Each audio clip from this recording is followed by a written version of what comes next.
আপুনি আগতে কংগ্ৰেছ কৰিছিলে হয় তাৰ পিছত এটা বিজেপি কৰি আছে পৰিৱৰ্তন হোৱাৰ পিছত আপোনাৰ থিংকিংটো কেনেকুৱা চেঞ্জ হয় চক যেহেতু এতেই দুটা সৰ্বভাৰতীয় ৰাজনৈতিক দল আৰু ৰাজনৈতিক দলবিলাকে সমাজক সেৱা কৰিব লাগে কংগ্ৰেছত বহুত দিন আছিলোঁ প্ৰায় 27 বছৰ কংগ্ৰেছৰ লগত জড়িত আছিলোঁ কিন্তু কংগ্ৰেছৰ পৰিৱৰ্তন এটা কথা স্বীকাৰ কৰিছোঁ আজি কংগ্ৰেছত নাই বুলি কোৱা নাই আজিও যোৱাকালিও মহাৰাষ্ট্ৰৰ কংগ্ৰেছৰ জ্যেষ্ঠ নেতা প্ৰাক্তন কেন্দ্ৰীয় মন্ত্ৰী মুৰলী দেওৰাৰ পুত্ৰ যি কংগ্ৰেছৰ পৰা তেওঁ 4বাৰ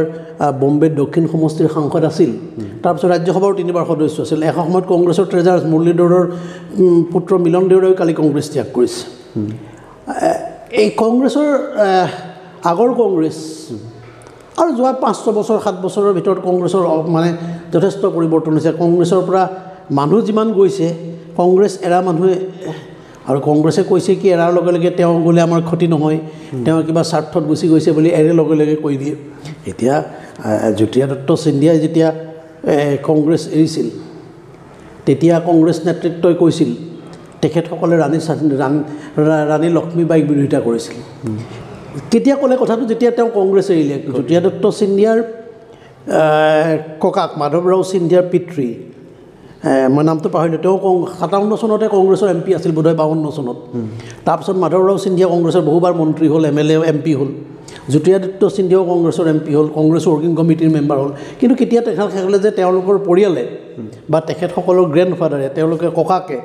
ৰাণী লক্ষ্মীবাই বিৰোধিতা কৰা কথাটো কোৱা নাছিল কংগ্ৰেছৰ পৰা যেতিয়া মানুহ ওলাই যায় তেতিয়া তেওঁলোকে মানুহখিনিক কয় মানে এনেকুৱা হয় তেওঁলোকৰ লগত থাকিলে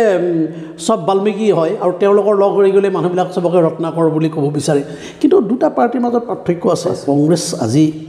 দেখিছে বিৰোধী ৰাজনৈতিক দলবিলাক অকল কংগ্ৰেছ নহয় বা বাকী বিৰোধী ৰাজনৈতিক দলবিলাক যিটো ভাৰতবৰ্ষৰ মানুহে প্ৰত্যাখ্যান কৰিছে তেওঁলোকে হয়তো বুজি পোৱা নাই পৰিয়ালকেন্দ্ৰিক ৰাজনীতিটোৰ পৰা মানুহ ওলাই আহিব পাৰিছে বিজেপিত সেইটো নাই আৰু বিজেপিত হৈছে এটা কালেক্টিভ লিডাৰশ্বিপত কাম হয় আৰু ইয়াত প্ৰথম কথাটোৰ দেশ আমি যেতিয়া বিজেপিত আহিছোঁ গোটেই কাম কৰাৰ পদ্ধতি বেলেগ ইয়াত সাধাৰণ কাৰ্যকৰ্তা আহি দেশৰ গৃহমন্ত্ৰী হ'ব পাৰে প্ৰধানমন্ত্ৰী হ'ব পাৰিব কেন্দ্ৰীয় গৃহমন্ত্ৰী অমিত শ্বাহ 80 চনত মানে আহমেদাবাদত তেওঁ এটা বুথ চেণ্টাৰৰ প্ৰেচিডেণ্ট আছিল সেই অমিত শ্বাহ কেন্দ্ৰীয় গৃহমন্ত্ৰী হ'ল বিজেপিৰ সভাপতি হ'ল এতিয়া ৰাজস্থানত যিজন মানুহ মুখ্যমন্ত্ৰী হ'ল তেওঁ প্ৰথমবাৰৰ কাৰণে পাৰ্টিৰ সাধাৰণ সম্পাদক আছিল প্ৰথমবাৰৰ কাৰণে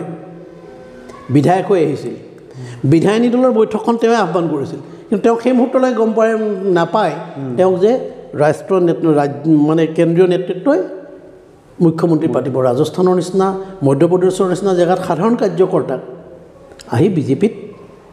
ডাঙৰ পোষ্ট দিয়ে খালি নিষ্ঠাৰে কাম কৰিব লাগিব আপুনি নিষ্ঠাৰে দলৰ দেশৰ সেৱা কৰিলে তাত আপোনাক পুৰস্কৃত হয় আৰু যদি আপুনি কাম কৰাৰ সময়ত কিটা বেয়া হয় তাত আপোনাৰ ওপৰত ব্যৱস্থাও হয় এই দুইটাই আছে